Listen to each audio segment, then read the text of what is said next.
Joe is an HVAC technician looking for a new job. He's got the necessary training and education, the certifications, the experience, and the motivation, but he doesn't know where to look for his dream job. That's until his friend Mike, also an HVAC technician, tells him about this website he heard of, HVAC Job Center.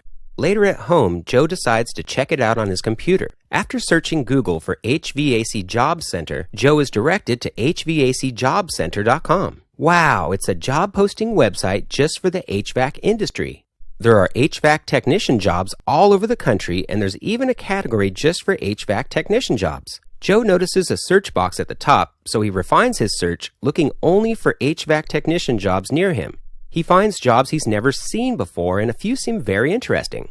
Joe also notices that he can register as a job seeker. He does so and follows the easy steps to create his profile. He can even add his resume to his profile and apply to jobs with a click of the mouse. Even better, Joe can set up his email alerts to receive any new HVAC technician job corresponding to what he's looking for. He receives an email as soon as a new HVAC technician job is posted. He makes sure to always be one of the firsts to apply. Joe continues to spread the word about HVAC Job Center among his other HVAC technician friends. He ends up finding his dream job on hvacjobcenter.com and living happily ever after.